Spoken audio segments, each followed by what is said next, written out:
Oh my, I just peed my pants. What am I going to do? I can't believe this happened. I'm a grown adult and I'm wetting myself in public and now I'm stuck. Yep, it happens to moms everywhere. Not me right now, but it happens to moms all the time, especially if they are having pelvic floor issues after just having a baby. This is common. Let me say this again. This is common, but this is not normal because it is fixable. But it has become a normal for most moms because no one knows how to fix it, or no one told you that it can be fixed. Don't live this way. If this is a problem that you're facing right now, don't live like this. You can sneeze and cough and work out and laugh without peeing your pants or wearing the thickest panty liner you can possibly find. You can do this and feel great about yourself again. Feel great about trusting your pelvic floor to hold your pee in. Let's tackle this episode and learn 3 things you can do now so you can stop peeing your pants. Let's go. Are you finding it hard to keep up with the demands of motherhood because your energy is always low? Is your weak core holding you back from feeling strong and confident in your postpartum journey? Do you avoid looking in the mirror because you're not happy with what you see? Hey mama, welcome to the Fit Postpartum Mom podcast, where you'll learn how to reclaim your energy, strengthen your body after pregnancy, and finally say goodbye to the postpartum pooch in less time. Hi, I'm Dr. Jena, but you can call me Jena, and I'm a physical therapist, wife, and mom of 4 girls who has cracked the code on how to strengthen your core postpartum in the easiest and safest way possible. I too struggled with my postpartum fitness journey as a new mom, but now I'm stronger than ever, and I'm here to help you do the same without the stress, exhaustion, or struggle.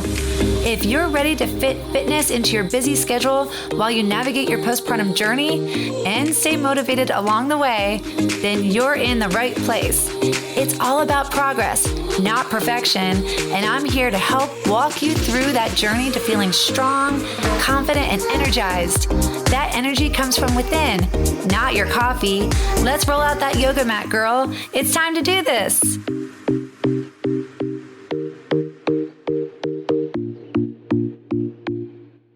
Hey mama, I'm so glad you joined me today on the Fit Postpartum Mom podcast. I just wanted to hop in here real quick and say that this is a recording from one of our most popular episodes ever since starting the podcast. And I thought you would really enjoy listening to it again. It is such a good one.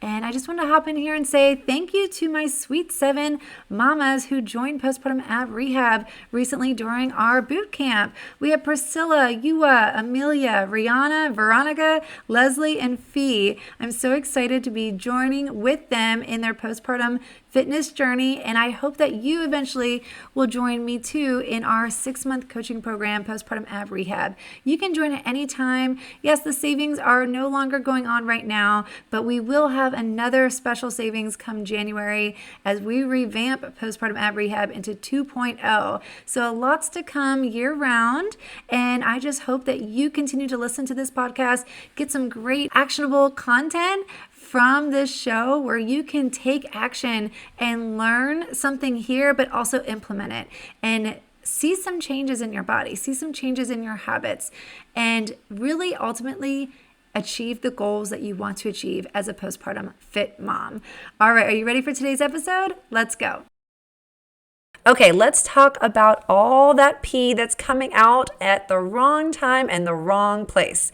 Yeah, we should be making it to the bathroom, but we aren't because the pee is coming out just too quickly. It's out of control is what is going on, and we don't want that anymore.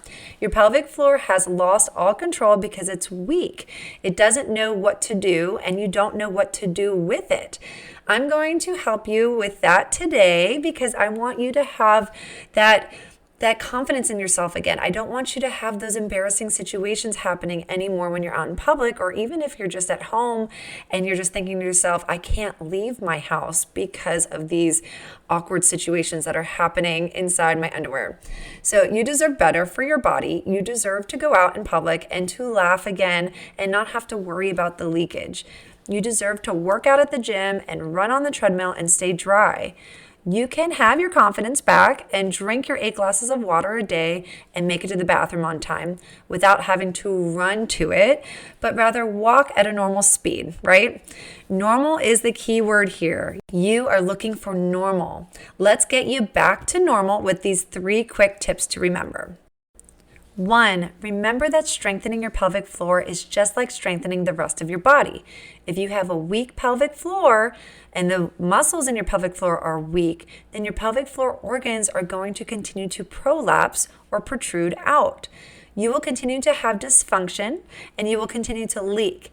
If you think that your muscles will improve over time without exercise, you're wrong. You need to train your muscles just as you would train your leg muscles if you are preparing for a marathon. So if you continue to do nothing with your pelvic floor, the incontinence could last for years actually. So let's take the time to retrain your muscles, strengthen them, and fix them to be in working order. 2, you can perform pelvic floor exercises anywhere and anytime. That's great news, really, it really is. So if you are waiting in line at a store, if you are sitting at the doctor's office waiting to see your doctor, if you are driving in a car and stuck in traffic, if you're watching a movie on the couch with your husband, no one has to know you're doing these exercises. You can do these exercises at all of those situations. So what are these exercises? They are called Kegels.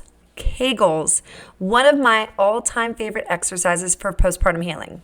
They are the simple contraction of your internal pelvic floor muscles inside your pelvic bone. If you can imagine what your pelvic bones look like in your pelvic floor, the muscles are inside there, and the contraction of these muscles is the same contraction that you would actually do if you're trying to stop the flow of pee from happening. So if you're sitting on the toilet and you are peeing and then all of a sudden you're like, oh, I need to stop peeing for whatever reason that might be, that contraction is the contraction of your pelvic floor muscles. So I want you right now to pretend like you're peeing, but don't, but just pretend to stop the flow of pee from coming out of your body. You will feel the pelvic floor muscles contract down low, in your underwear. You will feel those muscles contracting and tightening up. Now, if you don't feel it, that means that you're probably really weak and that your muscles need a lot of work. But I do want you to attempt that contraction when you're actually peeing. I want you to do it for real when the next time you go to the bathroom. I want you to pee and I want you to try to stop the pee from coming out just so you can get the sense of what that feels like. But I never want you actually doing this exercise while you're actually peeing. The best time to practice this exercise is lying in bed with your knees bent. So if you find a comfortable position on your bed, I want you to try to do this contraction in your pelvic floor muscles just to see if you can hold it. So I want you to try to do that right now. I want you to try to do 10 repetitions of a Kegel squeeze. Okay, our third tip, our quick tip, is if you can change up the duration in which you are doing this pelvic floor exercise. And this is where things get interesting. So if you took the time to do the 10 Kegels right now, how fast did you perform them? Did you do them at a rapid fire speed, like boom, boom, boom? Did you squeeze like really, really fast? Or did you hold the squeeze like 1, 2, 3, 4, 5, and so on, and hold it for 10 seconds? Or did you just hold it for 1 Mississippi, 2 Mississippi, 3 Mississippi, and so on? So like there's different speeds that you can hold the contraction. You didn't do it wrong if you did it fast or if you did it slow, but the good news is you have the options of changing up the speed. I want to encourage you to hold each contraction for 8 seconds long or longer, actually. To make it easy to remember, hold it for 10 seconds today, just so we can just, have a simple number to remember.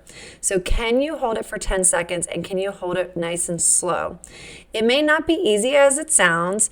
You may fatigue just like you would with any other exercise. So like imagine yourself holding up your arms for 10 seconds while you're holding 20-pound dumbbells. That's not easy.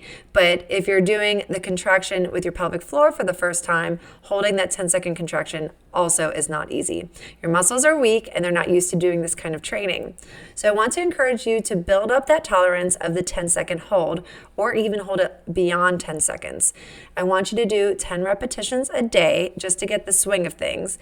This is a good starting point for this week only to get you going and to navigate this postpartum pelvic floor recovery. So let's review the 3 quick tips I want you to remember when it comes to pelvic floor recovery. 1, remember that strengthening your pelvic floor is just like strengthening the rest of your body. If you continue to have weak pelvic floor muscles, then you're going to continue to have problems with incontinence. Number 2, performing Kegels is the best way to get started with strengthening your pelvic floor. And the good news is you can do them anywhere. That's the awesome thing about them. And number 3, Kegels should be progressed to longer durations. If you can't make it to the 10 seconds, start wherever you're at. If you can only do 2 seconds, that's fine. But your goal is to get to 10 seconds or longer holds. And you want to do 10 repetitions today to get started. All right, so I'm giving you homework. Your homework is 10 Kegels today, holding for 10 seconds long. That's your homework. Let me know in the Facebook group or tag me on Instagram and let me know where your favorite place is to do your Kegels. Is it in the kitchen while you're doing your dishes? Is it during the car ride when you're going to the grocery store or some other random place that maybe I never thought of doing it? So let me know, tag me on Instagram, take a screenshot of this podcast, not of you doing your Kegels, and comment about your favorite Kegel location. Can't wait to see what you're doing at home. And remember to live core strong. Hey mama, I hope you enjoyed today's episode. If so, would you take 30 seconds and leave a 5-star review on Apple Podcasts? It would bring me so much joy. Simply scroll down to the stars and click write a review. Your review will help more women discover our podcast. Let's grow this fit mom movement together. And if you want your friends to come alongside you on this postpartum fitness journey, invite them to our free Facebook group where you can get motivated together. Community is key to success, and that's what I want for you. So join ours by going to the link in the show notes, and before you know it, the baby weight will be falling off as quickly as those stinky diapers. I can't wait to see you on the next episode of the Fit Postpartum Mom Podcast.